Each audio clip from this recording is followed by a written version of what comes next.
So number two. Number two. Yeah, when did we get together last time? Oh, I think it was still nice out. So was it a year ago? No, it wasn't the that long fall. ago. It was the fall. Was it? Yeah. So you started to spend more time in Calgary? Calgary, and then we partnered with that company out of Nanaimo, and so I'm all over the place. So Yeah, I saw that. It's a pretty big announcement. You kind of give me a bit of heads up. Tell me about that. Like, how did that relationship even develop originally? met on the internet. Well, that's most people. Yeah. I met John is his name, and he got into the GIS world 27 years ago. And, put in perspective, GIS is only 30 years old, so he was pretty early adopter, and just over the years done a lot of cool work with government and had some good team of data scientists. And then we took what we were working on, and within 4 hours, code bases were talking, and we were seeing some pretty big insights, and pretty excited to bring it back to the natural resource world, something they've never played in, and what we've obviously done. And are you using this time, because it's slower in the industry, in the space you and I work in, are you using this time as a way to position yourself once it takes off again, or are you already we're going to be the catalyst that gets everybody back to work. Okay. We believe in technology over policy. Okay. And so you think about it, man, like who would want to invest in Canada? $1 billion to go, we don't want it anymore. Or we change the rules, like moving goalpost. Who would ever want to come back? I'm sympathetic. I've talked to so many people lately, and people say, oh, it's slow and stuff, and commodities. I'm like, well, believe it or not, it's actually a lot more than commodities right now, because, these projects, there's so much uncertainty legislative-wise in the government, and people are just scared that the rules are going to change halfway through the project, and all of a sudden, what happens?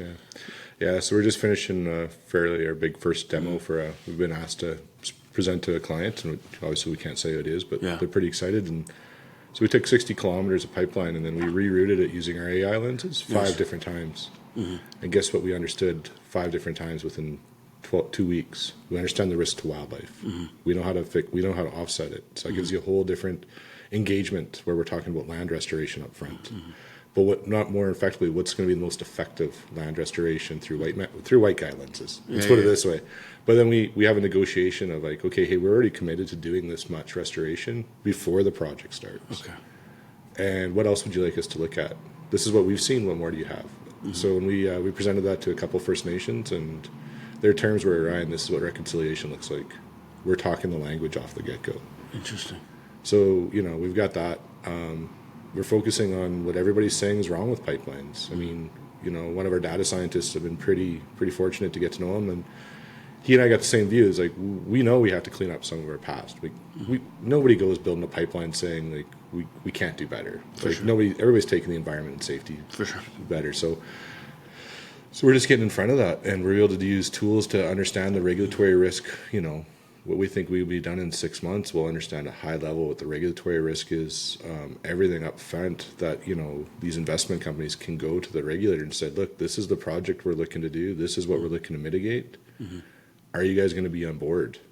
And we'll start validating everything that we've seen, and that's our regulatory process. For 2 years, we go through a validation process, not 3 years of getting the work together, then 2 years for them to approve it and say, When you say validation, are you talking about actually build it and see if it... more of like, this is where you start working with the environmental services and stuff. Like, we're seeing high wildlife potential over here. Let's go validate what we're seeing from the data. Oh, gotcha, yeah. And then let's go see if we're seeing it. If we're not seeing it, like that's what it comes into, right? And then we're adjusting it as we go because we've built everything in near real time. It's, we can start seeing the data, and, guys like yourself can start bringing that into the estimate right away. So for sure. So when you talk, it's interesting you say the word reconciliation, because it's such a buzzword, and I don't think people really invest themselves into it. It's just, I feel, or I'm told, sometimes it's just a checkbox with some of these clients. Again, don't want to name names or whatever, but other people do take it seriously, So when you say you're talking the language of reconciliation, is it come in the form of education or engagement at the planning stage, or it's engagement of admitting that we've got a footprint. Yeah. The land is impacted. Like, if we, it's kind of I've done it in a few presentations now, so I'll say it on here, is if we look at the cumulative effects, which is kind of what the court case that won in BC, that, BC is a hard place to invest in right now. We're seeing it. If we take the cumulative effects of just oil and gas, a very conservative estimate, like I'm talking, is just shy of 4 million hectares. So it's the equivalent to the country of Taiwan. So imagine having Taiwan with 22 more million people between here and Edmonton. And that's our footprint. So it is kind of, death by 1,000 cuts. So But that's our biggest opportunity too. To start prioritizing that to offset what we got to go forward. And there's bigger regulatory regimes coming into Alberta that it could get really tough here too. So, What do you make of this? The politicians, again, it doesn't matter what side of the table you're on right now, talking about speeding up the regulatory process. Is that political speak, or is that something that can actually be done? currently it could never be done. Yeah. They're going to be tied up in court cases. Yeah. Like, I mean, if you look at when Bill C-5 was announced, there was First Nations talking to Danielle Smith within 7 days of that. Yeah. And I think there's 14 or 15 chiefs, right? Mm-hmm. So, I mean, all this uncertainty with Trump and, we can't get pipeline projects built, let's face it. What was Trans Mountain 15 years in the making? Oh, yeah. And they had the government, and 7 times over? Oh, look how long Coastal started planning to when it got built.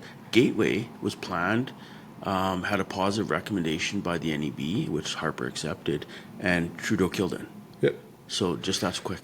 Yeah. So, and I listened to other podcasts, in the financial world, and they said, it's a partisan. It's a negotiation to win votes. So you're playing with the investment world that will always have the U.S., which obviously we don't have them anymore. Yeah. So I think I've always been a form of technology over policy, and it's gonna drive a whole new market and create a whole new opportunities of businesses and investment back into Canada. I hope so. Oh, it's going to. I'm pretty committed to it. So. Well, I'm thinking more just there's some people that are wholesale against, you say pipelines, but just natural resource development in general, whether it's mining or whatever. Electrification is going to go through the same thing. If we go electric by 2035, I hope you don't having power on all day, because it's not going to happen. We don't have the grid. And that's still in the books right now, and it's crazy. I actually did a really great podcast with this Swedish guy maybe a couple weeks ago, and he said that's one of his things, is focus on the EV side or whatever, and we talked lots about that, about the implications of the cost and how the people who can afford it least. And again, it's all fine to say this is great for the environment, great for the climate, but there is a cost that falls on the taxpayers, and a lot of taxpayers, again, whatever side of the political stripe you follow, it doesn't matter, they're stretched. And they don't want to keep paying for these different policies that change, by the way, daily. With every government. Almost daily. It's even the government can't even seem to get on their own. I watch the news, and 2 people from the same party are giving 2 different messages. So I don't know, how do we change it? I mean, it seems like, you and I have a very common interest in politics. Probably not as vocal as we probably would like to be some days, because what we do for business, but how do we change it? Because it's getting, the pendulum keeps swinging more and more, Ryan. Doesn't matter. Again, you don't like Trump, doesn't matter. Democrats are going to be off, and then they're going to be throwing them in jail. And just how does this story end? Well, they're still playing the zero-sum game, right? Yeah. The way our politics are is somebody always has to lose. I do have to give our conservative leader, if he gets through the by-election, I think it's some pretty humble lessons that he learned, and you can see that he's trying to find common ground with Mark Carney on some things, but yet still putting his feet in the ground on other things. So, and I think that's what you got to do. You got to find common ground where you can. For sure. As a society, can we do that? That's what I'm curious about. I think we got to stop focusing on the loudest 10%. Focus on the 50% that want to go. We got to focus our other efforts on the 40% that just don't know. Yeah. And that's what we're doing. Is if we can get 90% of the people on board, we're never going to make everybody happy, and we have to accept that. And there's other drivers that have people saying no, right? There's all that study of follow the money, and how there's some interference coming into Canada. Oh, for sure.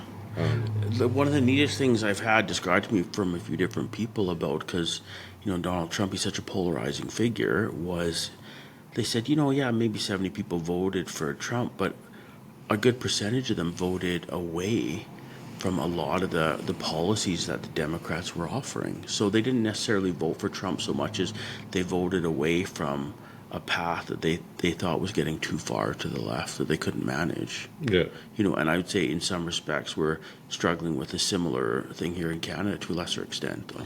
Well, even you look at our last federal election, it wasn't Liberals versus Conservatives, it was who was better than Trudeau. That was the answer, right? Oh, yeah, that was... And it was pretty neck and neck of who thought was better. If you look at the votes, there wasn't that many difference. So. Yeah, it's pretty low benchmark to improve. But anyway, a conversation for another day. But yeah, no, we're getting some I would say early traction. We've been working on this for 5 years, so Okay. So when can you share more?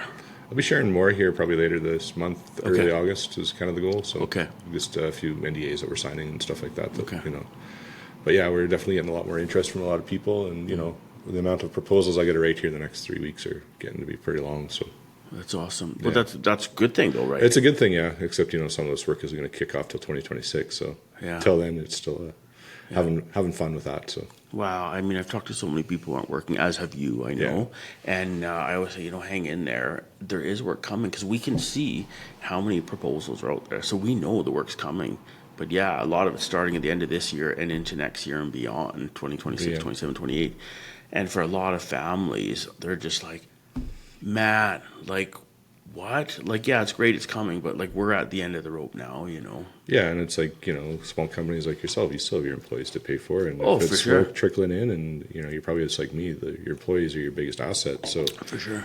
that's all I care about is keeping them fed and keeping their families going, and because I know when the work comes, we're lost without them. So And we're well positioned, but even when we talk about Pipestone a lot, it doesn't need home runs to keep going, but it still needs bunts and steady work to keep going. Yeah, we need to be walked every once in a while. So. Well, I worry that a lot of these the small businesses they're just not going to make it because we've seen even some clients we've had, and they just looked at the forecast, looked down the road, and we thought, with what we're burning to keep our lights on, we're not going to make it.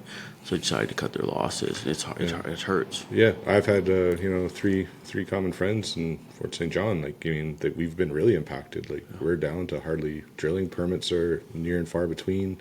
Yeah, it's incredibly risky to go up there because you might get the lease pad built, but you're not going to have a pipeline to tie it into. So so what if you can't get the whole network? What's the purpose? Yeah, and so I've had friends they said, what's best for my family is I'm going to sell all my assets.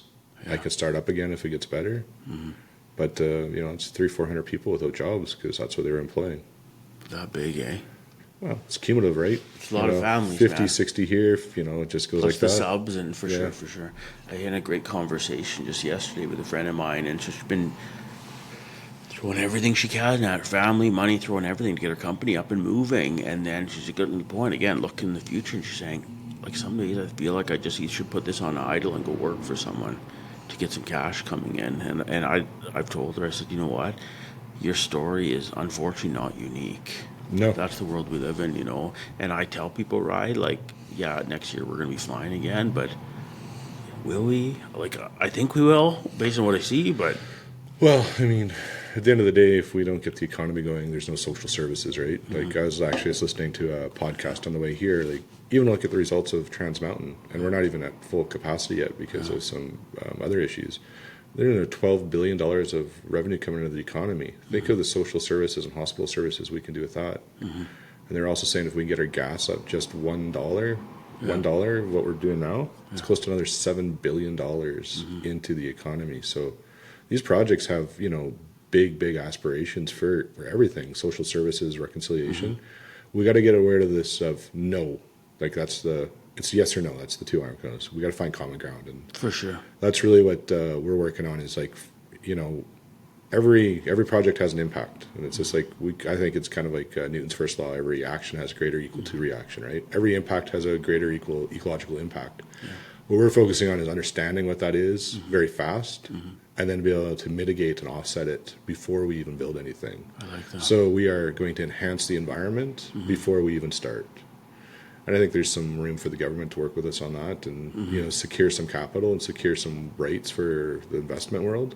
Because at the end of the day, a lot of this is just bad regulatory regime back in the day. For sure. It's such a twisted network, and everyone's protecting their jobs. I just don't know, because I hear about this, speeding up the regulatory, get these projects built, like you said, Bill C-5. And I'm not a cynical guy by nature, Ryan, but man, I'm just really struggling believing this is about to happen based on what I've seen. Again, getting back to Trudeau, and I don't want to pick on him. He's like picking on the slow kid, but he unilaterally made a lot of decisions on behalf of the whole country that turned away some of these projects. So a lot of LNG projects are a good example. They went elsewhere, and the U.S. was a beneficiary of a lot of those. Well, if you think about it, he did everything that Trump did. He just did it fancier. Yeah. He just didn't do it quite. His tweets weren't quite as aggressive as Trump's. So, Yeah. but yeah, I mean, we're committed to it, and I'm throwing everything I can at getting this up and running, and we're getting. We got one win yesterday, which was a nice first stepping stone, and a couple more key meetings this week. Yeah. That if it goes the way we're feeling pretty optimistic for that. All we need is the first 2 clients to start seeing the wins, and once we get 2 clients winning, everybody else wants to win too. Yeah, nobody wants to be the first, eh? Yeah, nobody wants to be the first, except in a race, but not in this race. Yeah, exactly. So, So you've been spending a lot more time down in Calgary. I wanted to ask you, have you noticed what's the pulse in the city when you're walking around the plus 15s and having some of these meetings and it's stuff? getting a little harder to get meetings, that's for sure, because people, again, I mean, it's uncertain times, right? So we're coming up with something new and big. So those people that are just thankful to have a job right now, they're a little reluctant to put their neck out on something new too, right? And what we found is we've had to be able to get into that CEO VP level, and if we can get an hour of their time. It's hard to do, man. It's hard to do, and I mean, I've been pretty fortunate. I've made some friends over at some investment banking firms and stuff like that, and because I mean, their businesses are suffering too, and money's not moving. So, one guy, he took a half an hour for a coffee, and we've become good friends, and he's kind of helped guide me and put me in the right contact, and But once we get there and we start talking to that world, and when they can see that it doesn't take that much up front to understand a lot more, understand your risk, it gives them the negotiation tools. It's not just because right now the investment world is you get to spend all the money, we might let you play later. Yeah.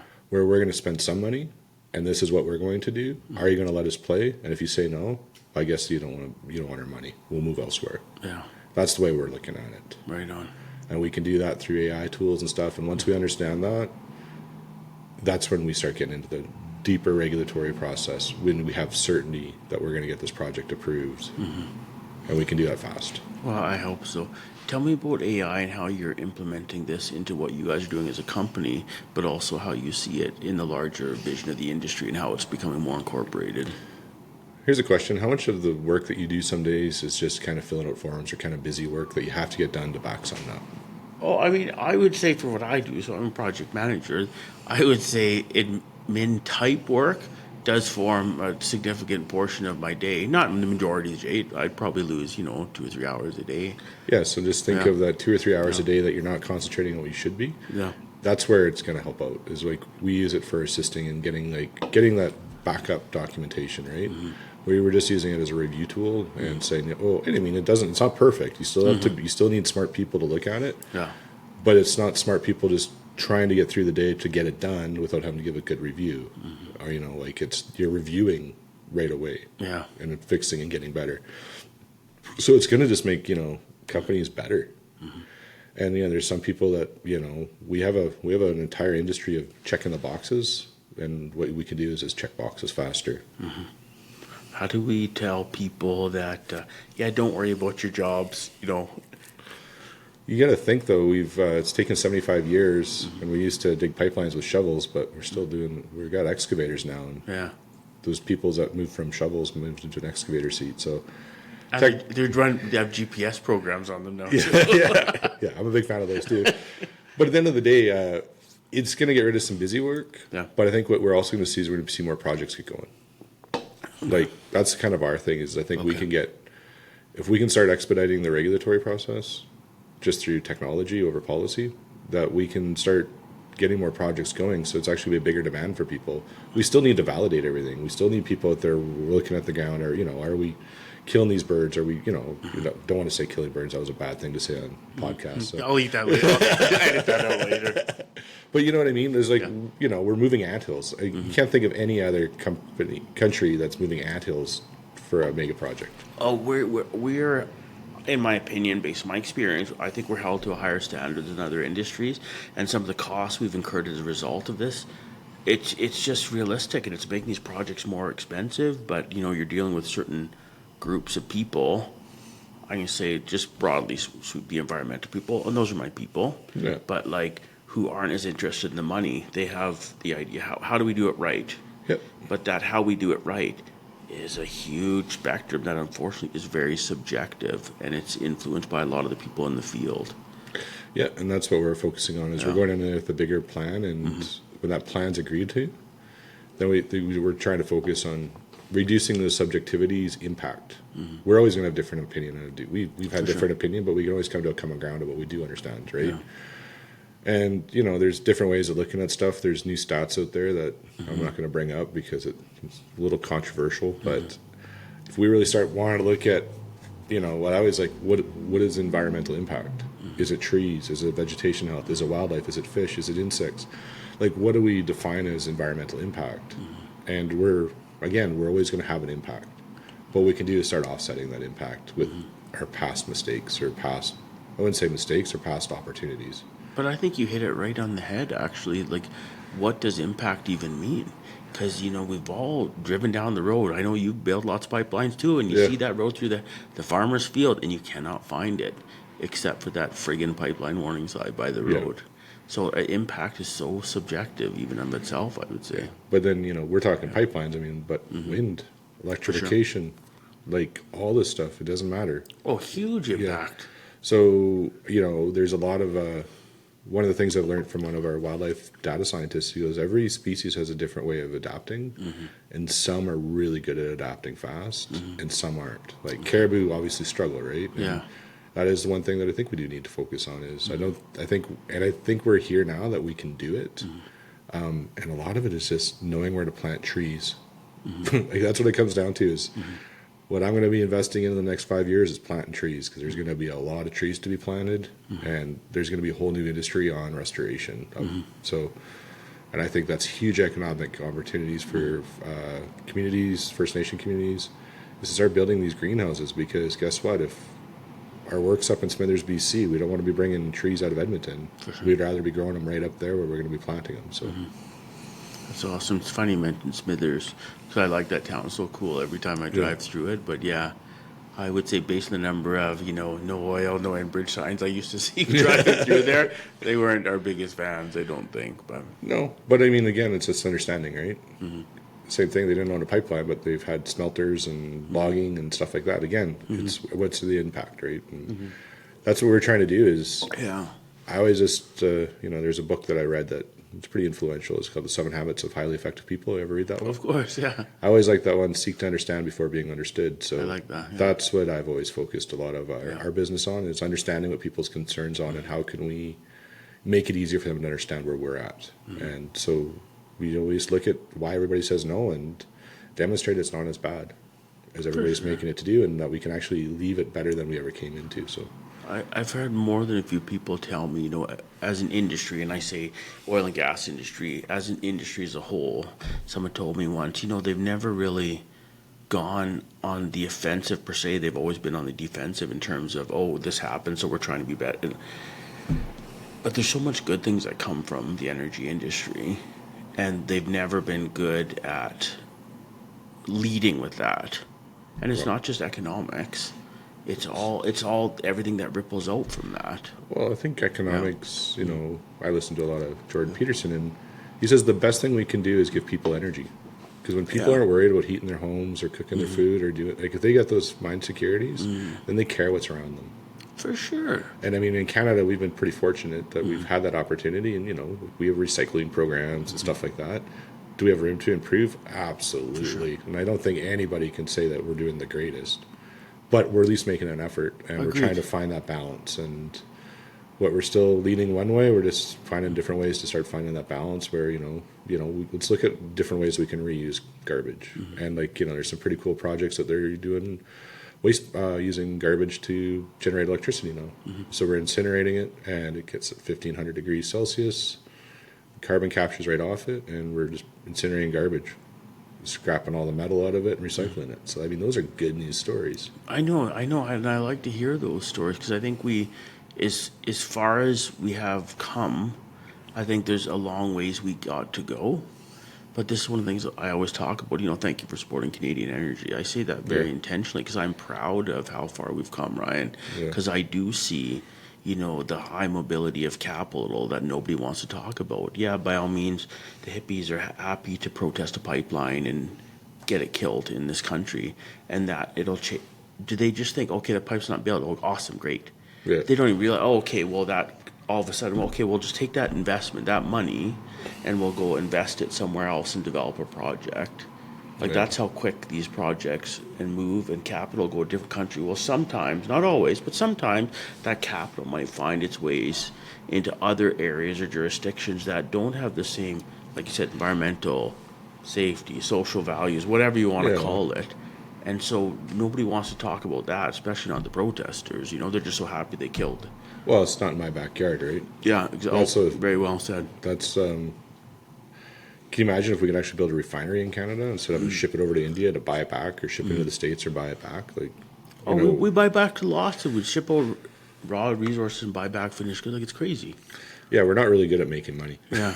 At the end of the day, like if we could become, use even an industry standard of what could be done, and like look at Norway, government-fed energy projects, and they've got the best. Like you go to university for free, you got access to hospitals, you got access. Like imagine having all those social networks where we're not waiting in lines because we have the economy that drives it.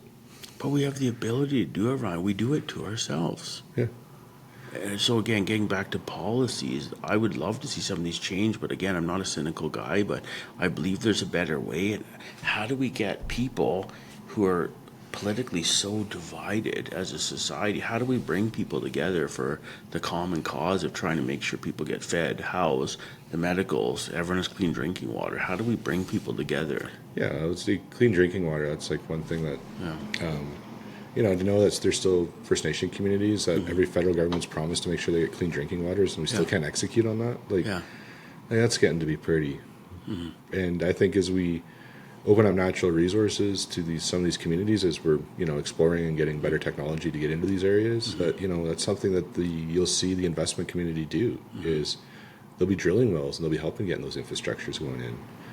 And then when you start seeing those benefits to not living in a shack or not having to be on boil advisory or something like that, you'll start seeing the benefits that everybody's there actually they're in there to make money. There's no doubt about it. But there's jobs and everybody else is going to make money off it too. For sure. It's a gift that we're very fortunate to find uses for.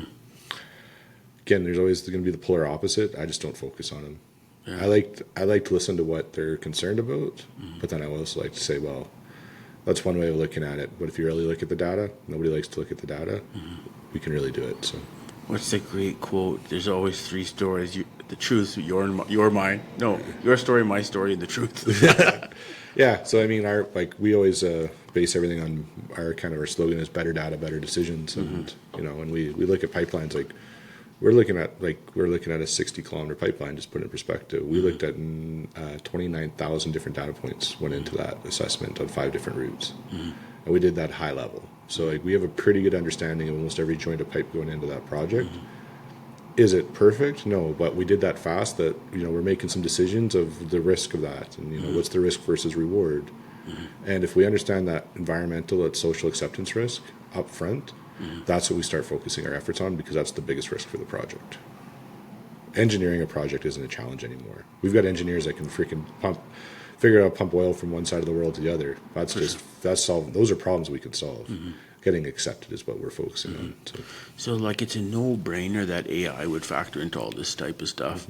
Like it's coming into all industries. So I see nothing but benefit coming from using it at the planning stage. Oh yeah, it's huge. Yeah. Like the way we're getting through things so fast, it's there's still some QA/QC. You're not going to ever just not have the people that are interpreting the data. But again, it's when you can understand that such granular so fast, it makes those people so much better, and we're making the best projects. We're not just going to have the best people; we're going to have the best projects. I think it's possible. We just need the opportunity. Yeah, that's what I'm here for. So, Okay. Well, why don't we plan to meet in a couple months or whatever? Because I would love it if you could share a little bit more of the technical details about how you are improving the constructability of these projects using AI at the planning stage. Oh yeah, I know it's getting pretty crazy. Like we've got a 3 kind of stage, class 5 up to a class 1. But the desktop study, like what we're focusing on with some of these companies is like, look, you've probably got a plethora of projects that you would like to look at, and look at quick. Yeah, but to understand quick, and so if we could run, and I'm pretty confident we could run 1,500 kilometers of pipelines in different routes through our system. Even at now, we're still scaling within 6 months. Can you imagine having 1,500 kilometers with multiple routes running through your system and knowing what every risk is along the way? And you could probably have it show cost, high level cost too on top of it. That's what we're using Pipestone ESP for. So Yeah, the so cost. no, it's a cost versus risk benefit. So I mean, we're pretty thankful that you put that app online because we're using it, and we might have glad. to talk about how we can get access to the data. It's a little slow entered into it. So. I think I know someone. I think I know someone yeah. I could talk to you about. Okay, well, why don't we plan on talking in a couple months? And as always, Ryan, is there anything else you want to share before we part ways? No, just, like what our vision's always been is that if we can turn environmental liability into a commodity, that's going to change our engagement with First Nations for the most positive way. We'll start looking at climate change through restoration, and when we solve those three problems, which we're very confident we've done, we're going to de-risk that investment back into Canada and start getting the people back to work. So that's our vision, that's our mission every day, and just know we're the small guy, but sometimes the small guys will have the biggest effect. So Awesome, I appreciate that. right on, man. Till next time. Yeah, thanks.